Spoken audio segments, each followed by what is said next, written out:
promote landlords to offer payment plans, which we do. We're not if we have residents that are communicative and forthcoming and transparent, we work out payment plans, and we're happy to do that. But Indiana is a place that we see growth. You can there's the area that we're going to be investing in on the next deal is 30 minutes away from the Toyota plant that makes the Highlander, the #1 selling for Toyota. And then also a little company that we found out during COVID while we were in contract decided to come into Evansville called Amazon. Oh, okay. So it's if they have where it's speculative, but they are looking at a warehouse that is taking over FedEx. And what we like about Indiana too is we've been studying the delinquency rates. That's what's called bad debt, people that get behind. And the delinquency rates in Indiana are quite low. There's two things that people do. If they get behind and they hit hard times, they are more communicative, or they will say, I don't want to have eviction, can I just leave? And then if you just erase the bad debt, and they'll actually leave on their own. Okay. So that's more of that's a different type of demographic too, that like for a renter, and we like that kind of ethos. And also, I kind of copycatted a pretty successful syndicator that has 4,000 units, and I saw them enter this market 2 years ago, and I've been subtly trying to figure out how they're doing in the market, and I found out recently they're doing quite well, and they bought 4 more properties, so I followed them a bit. Oh, yeah, why not? Success leaves clues. Yeah, exactly. So Mukesh, I started out with my brother. I own 2 shopping centers, the restaurant building in New York, and a 4-family, and they were all doing good. But my brother always wanted to invest out of state, but we never had a team. And you need to do the education, and you need to have the right people, the boots on the ground. And he always wanted to. So then once Jake, the pharmaceutical rep, our friend, he moved down to Tennessee. We started buying in. Jake was in Tennessee, and my brother said, we're selling everything in New York, and we're going to buy in Tennessee, which is the #7 anti-recession state in the United States. So we started with a 26 unit, then a 50 unit, then 100, so we did all different size properties. And the cash flow was just, you can't compare it to New York. I'll give you an example. My building in New York, where I had the restaurant and 3 apartments up above, was $38,000 a year in taxes. All right. The same building in Tennessee with the restaurant and 3 apartments, give or take, was $2,000 a year in taxes.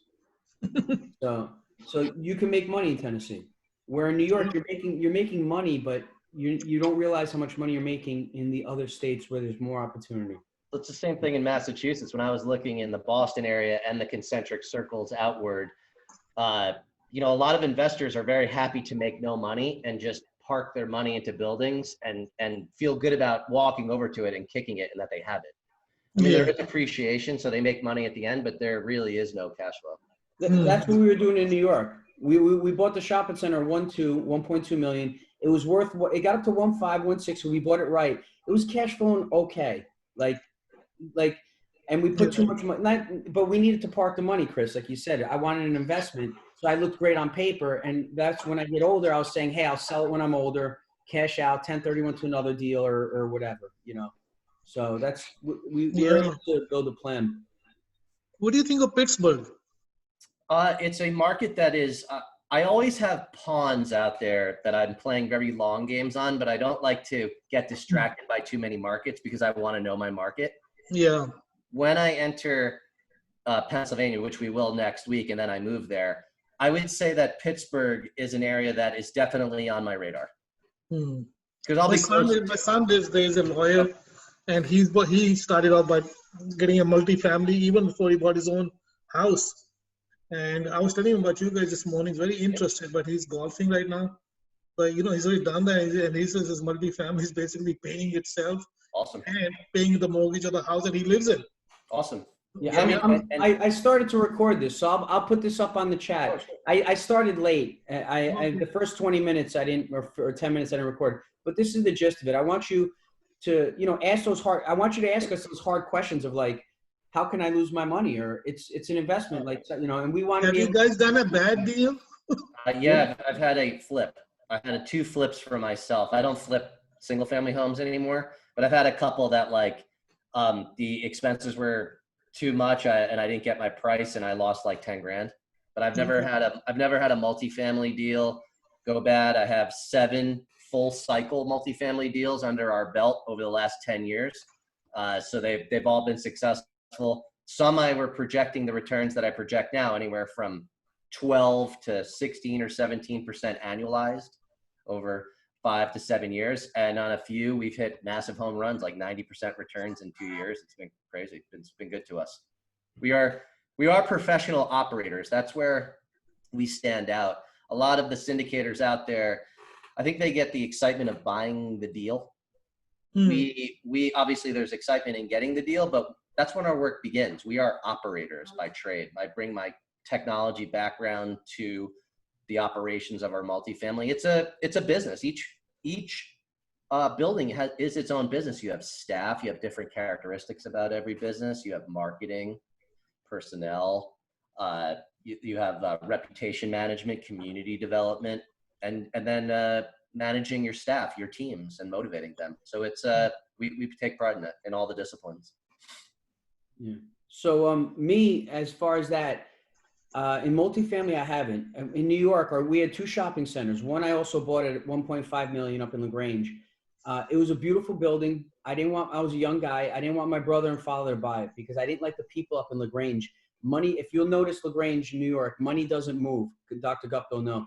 They're different up there. It's country, and I didn't like the way the people worked. They were lazy up there. So it was a taekwondo, karate, whatever. So we held it for about 6 years. It cash flowed okay. We ended up selling it for, I think, 1.4 because my brother just wanted to get out of it. We took $100,000 loss. We wrote off the loss. It wasn't a big deal. We cash flowed on it. And the reason is our money in that building, even at the loss, was worth more investing it in Tennessee. So I needed to get my money out because I was losing opportunities in Tennessee where that building was going to do nothing for me ever. So my 4-family in New York, I did great. And that's about it. And what I learned was, one thing I learned from, it's good to lose a little bit of money sometimes. I learned commercial is not for me. People make a ton of money in commercial. What I learned was you need to be very leveraged, I think, in commercial. And the way it's going in the world, I always talked about this 10 years ago, the big box stores I think are going to be out. It's an Amazon world. I think all these shopping centers, not because it's just COVID, there's closing now. But forget about COVID. I think these shopping centers are going to be knocked down and built into senior living and affordable living, multifamily, I think. Because look at Amazon. Who succeeded the best in COVID? Amazon's blowing up. I went into Bed Bath & Beyond the other day. There was 2 60-year-old people walking around, and that's it. I'm like, and I bought an Aero bed for $130. I left. I needed it right away. I looked at Amazon. The same bed was $100. I'm like, I just paid, and it's on sale. So why would you walk into a store, waste your gas, waste your time when I could get it cheaper or the same price on Amazon? So it just doesn't make sense. That's why. Well, Marco, that's a good point about. So with a lot of money that was normally earmarked for, say, retail or office, like large amounts of capital, all from across the United States, New York City, the West Coast, Chicago. It's definitely like hotels. It's like a hands-off asset class now. Only the very big players that know they're going to be there for 20 years, they can lose money for 5 years. They're going to go in at 20 cents on the dollar. But what we're seeing is all that other mid-tier capital that was mainly not going into multifamily. They're now saying, we hate this asset class. We hear all of the multifamily operators, for the most part, are doing quite well through COVID. And that's bringing more capital into this space. So that actually is just creating appreciation on its own. We're not counting on that, but it's creating appreciation on its own because people are willing to pay more for this asset class now. So the main thing is when you invest in multifamily my brother teaches 3 principles: is you need to buy right, manage right, and finance right. Even the debt has to be the right debt on it. So anybody can buy a property, but if they don't have the management skills and you don't go in, like I own 1,800 units with my brother in COVID. I got nervous. I called him up. I said, Gino, I know we bought it right. I know we got the right debt on it. What happens about rent? Now, unemployment, somebody's making 300, they gave 800. But what we did, we own a management company in Tennessee. We went to every door with a computer and we knocked on the door and we said, hey, are you working? If they're not working, here, sign up for unemployment if they don't have a computer. And we gave them a list of 7 places to get a job, whatever. During COVID, we are at 96% collected on our 1,800 units. Thank God. That's a great move. Yeah. You have to, it's a full-time, multifamily is not a part-time job like Chris said. Like Dr. Gupta knows this. That's why he invests with me, because he owns 3, 4, he owns like 10. Actually, I was doing the personal financial statement. He kept throwing properties at me. This guy owns like 10 or 15 properties. But he realized he's got 3 offices and, his nephew's helping him, but it's a full-time job with the tenants here, the tenants there, the toilets leak, there's a burned apartment, So he's investing with me and we're doing the same thing. He's just a little bit less, he's not hands-on.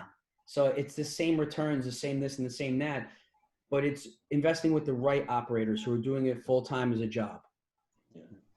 So we haven't had a situation where, in a high-rise multi-apartment building where, comes a point where, oh my God, we got huge assessments coming up and all that. So this month no one's going to make any money. In fact, you guys, Mukesh and Sunil, can you give us like $50,000 because that's going to have to go into the kitty to maintain the building? Does that happen? Potential? Sunil, let me unmute you. Sunil, yeah. There you go. So Mukesh, that is where, obviously this is not my first Zoom meeting, and I'd asked this in one of the previous meetings, and Marcos they do this analysis. Their building invest less than 69% of tenants will have to pay rent for that to happen. At 69%, you will break even. Yes. And that question I asked, I'm just saying, has there come a situation where you get the property, health of the property such that, Chris, do you want to answer that according to like the CapEx reserves and stuff like that? Yeah, I mean, so we have a couple of levels. So it's, you have a great break-even occupancy, but to answer your question, to go down the road of decision-making and scenarios, what if something really surprising happens? All right, so you have a CapEx reserve. So you have that. You also have operating reserve. But let's say you used up that, you used up something else. This is actually the beauty. So say it gets down all these levels. That's the beauty of actually syndication, where you have many people investing in one property. So it's not all on one person. I'm also an investor in the property too. So everybody, like, let's just use some math. Let's say it was a $1 million raise and there was 10 people that put $100,000 in. And lots of surprises happened and it went down through all those levels and you needed $100 grand to do something to fix the property. Well, that's 10% of 1 million. Each $100,000 person has to put in $10,000 to save the day. It's defraying of the risk to many people. And that is actually the beauty of syndication. Yeah. Here's another thing that I'll go slower and I'll explain.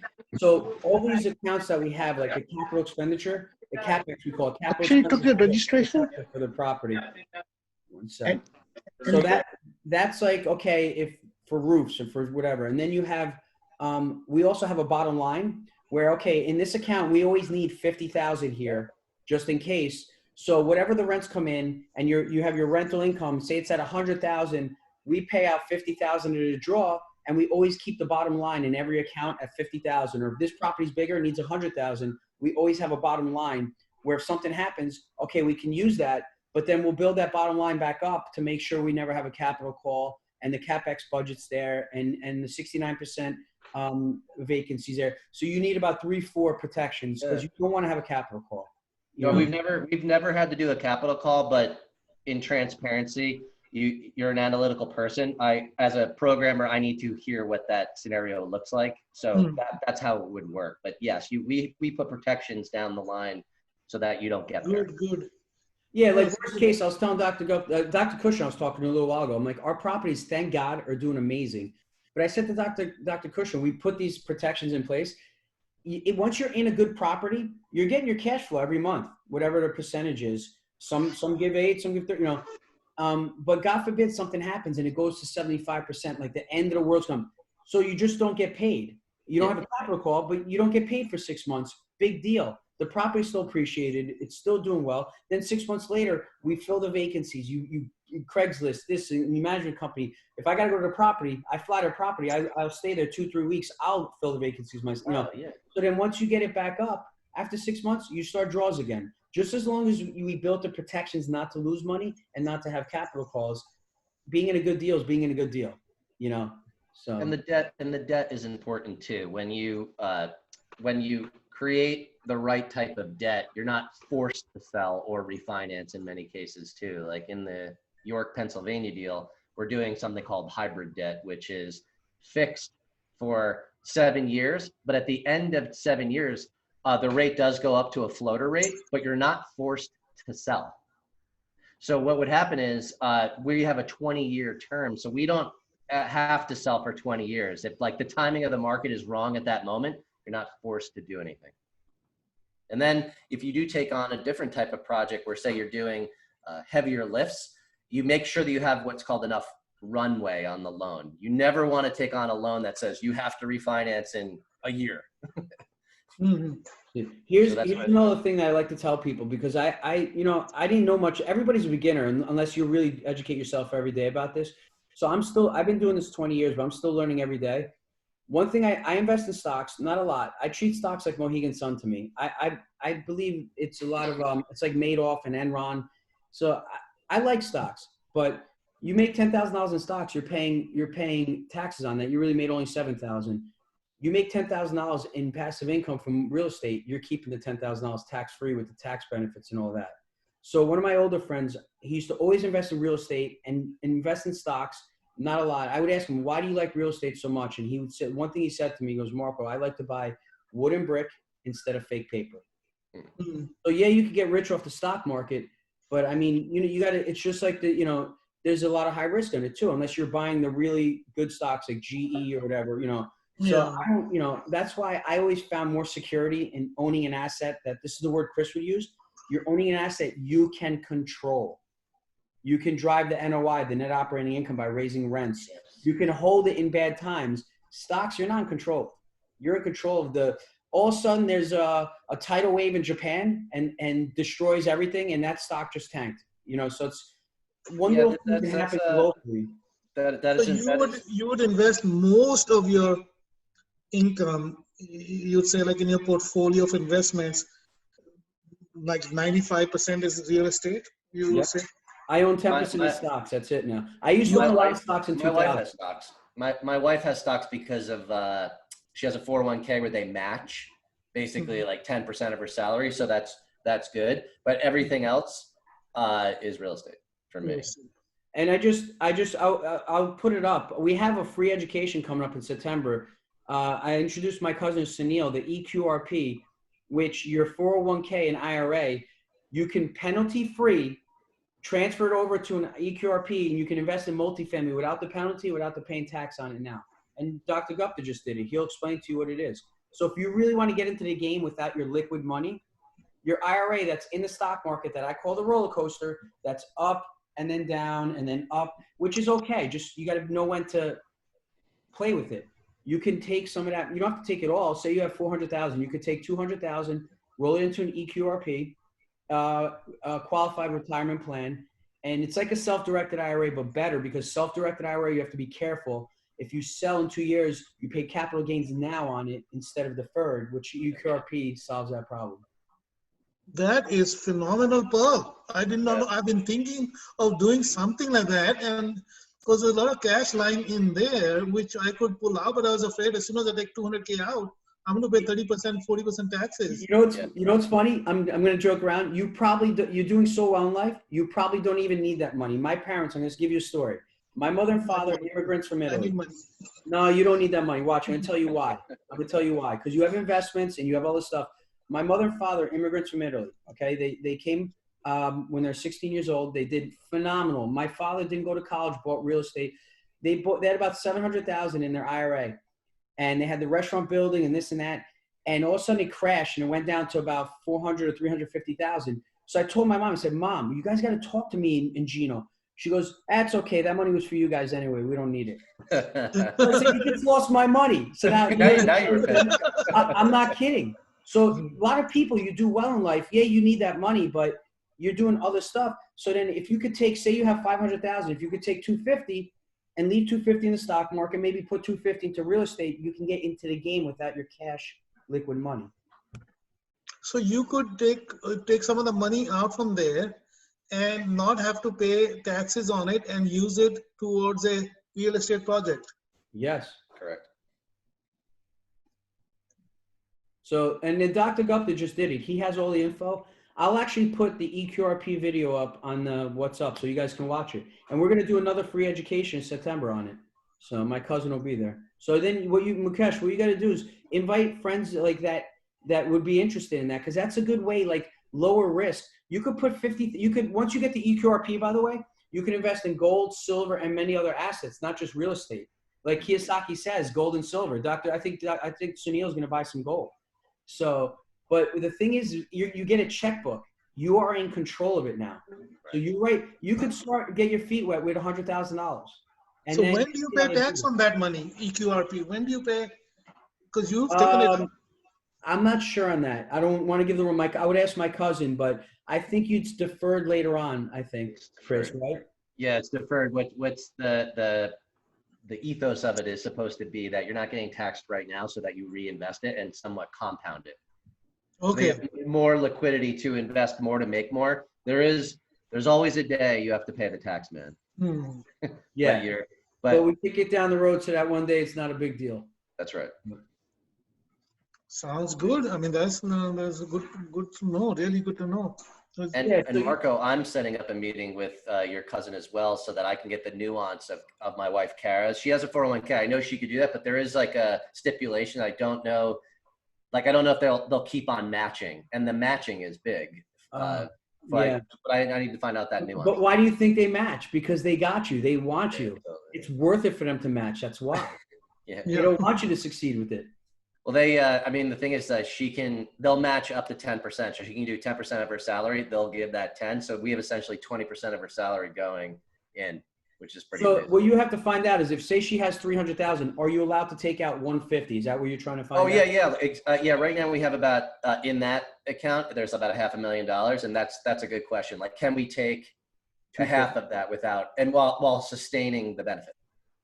That's great. My cousin will be excited to talk to you about that. That's good. Yep. Yeah. But yeah, but even after today, Mukesh, if you think of any questions, or I'm gonna get your cell and give it to you. Yeah. You Have your son call me too. You can Have your call. son call me if he couldn't make it. We'll connect on cell phone. I'm happy to talk to him for half an hour or whatever. It's fine. No, that's great. That's good to know. Good stuff. These I are the get some guys I talk to them. They're all like, they got somebody's on call and somebody's in San Francisco area right now. Oh no, San Diego. So he's like 3 hours behind. And this other guy just texted me. He's with his grandkids. But I'll pass on the information to them and see if we can all get together and invest. Question now for you. You guys are pretty big right now already. Does it come a biting point where you say, I don't need Mukesh anymore? I got enough cash on my own, or you keep, because of your expansion, the way your model is, that you would always like to have us on? Yeah, I mean, there is advantage to size. You get a lot of economies of scale. And I can tell you that we still have in some of our early investors, I got here by friends and family. So it's like, there were people that gave 10,000, 20,000. I don't do that now for new investors, but we allow our early investors to stay on and be a part of deals. Okay. So because I believe they got me here. Mukesh, I started very modestly. In 2012, I put $30,000 into a 26 unit with me and my brother and Jake, my partners. Okay. In 1 year, I was learning. I was running the restaurant. I told my brother, you go find properties, please. So I didn't have a lot of money in the bank because the 2007 recession, depression really hurt. I had the best restaurant in Mayapack. It hurt me. So I put 30,000 into that first deal. In 1 year, we refied and rolled it, raised the rents. He gave me my 30,000 back. It's still cash flow. I said, keep it, put it in another property. And this wasn't syndication. It was just us as a partnership. We bought another 30 unit. I put the 30,000 in, same thing, $600-700 a month cash flow. 1 year later again, he refied and rolled it because we're buying an upturn, gave me the money back. I added about 70,000 to it now. We bought a 150 unit. I put the 100,000 into the 150 unit, and that was giving me about $3,000. It was a big, great upturn property. It was a heavy, yeah. So then same thing, a year later, we were able to raise rents in the upturn and whatever. And my brother calls me without using my liquid money, because I'm great living at the restaurant, but I got 3 kids, a beautiful house. My house taxed at $30,000. Marco, we're going to refi it, money back. And I kept investing. So now I currently own about 14 properties on my own, me, my brother, and Jake, and I own 3 syndications. So I'd rather do properties on my own, but I'm diversified: stocks, my own properties, and syndication. So I keep every avenue open because it's such a competitive space. Everybody wants in, but only the real experts are getting the deals. So it's pretty kosher, it's legit. We come in, you'll set up an LLC, separate thingy. This is all like above board. Yeah, everything is done correctly through the SEC. There's something called a private placement memorandum. The SEC, the LLC is done correctly. You don't have any exposure to liability as a limited partner. This is all the things we do correctly for our investors, because they're meant to get the benefits of ownership of a property, but without the liability. And at the end of the year, you give us a K1. Yep. You know, you start invested, and here's your thing for tax purposes, and you show up and all that. This is me and Dr. Gupta's LLC, MIH Realty York LLC. Okay. So every property I buy with him, I call it MIH Realty Indiana LLC. I do it separate because I'm part of it, but when you do it with Chris, when this syndication, they don't need to form an LLC, correct? You don't technically need to. Some people like to have an LLC in front of them and invest, but I feel confident enough I have family members that are invested as just personal, and they're not exposed. Because the reason is they don't have, on purpose, decision-making ability. You're entrusting the sponsors, us, to make the decisions about the property, and that comes with liability to me. But you do get your K1. So you're going to get your... And it's on a portal. It's awesome. We have a portal. You sign into the computer, your name, it shows how much you put, all the deal, all the highlights. Your K1 goes to the portal. You give your accountant your email, password, your accountant goes on the portal, downloads the documents, and they're all right there. Okay, nice to know.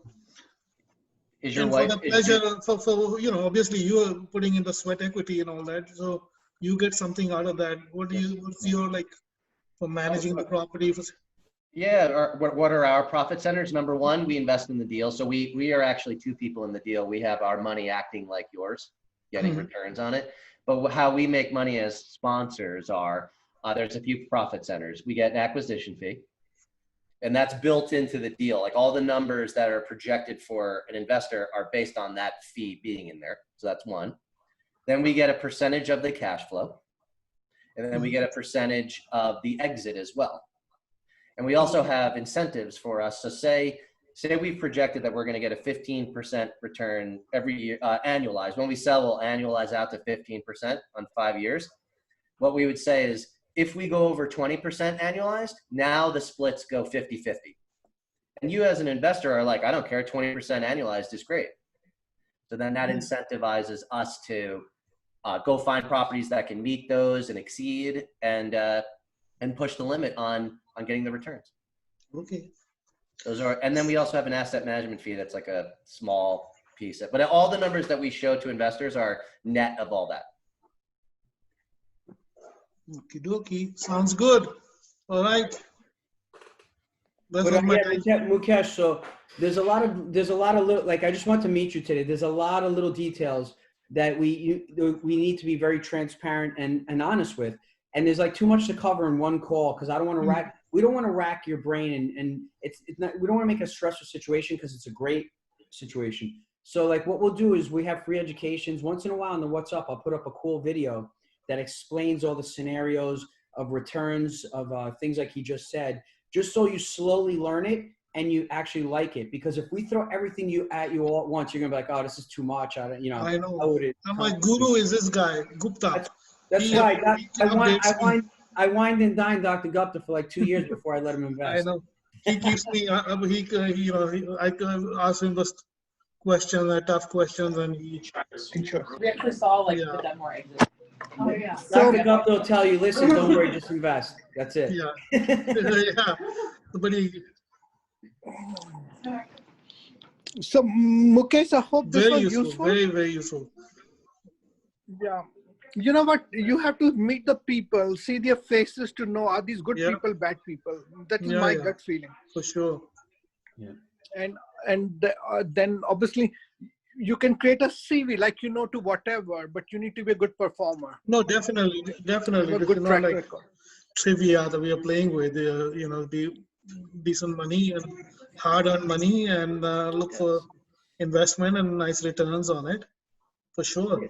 And the way to mitigate the risk, Mukesh, Plus, is to start small. You're not going to be investing $1 million into a project. You take a little money from your IRA or your stock account and you invest $100,000 to start. We're not going to. I wouldn't let you put $400,000. I would not. If you said, Marco, I want to put, I said, no, you're not allowed to do that to start. I want you to get your feet wet, get to know us, and like the project, because there will be other projects later on. So That's what I want to do too. Take it easy. Small steps. and this is a long-term involvement. So you need to know the people you invest. With the COVID, you can't meet them face to face. But this is the second best compared to that. But I'm going to be in it for maybe 10, 15 years. So I want to know who the players are with me. Yeah, for sure. Good to know. All right, I got to go. Yeah. I have a go pick up my car and all that. So chat with you, but very nice talking to you both, Marco and Chris.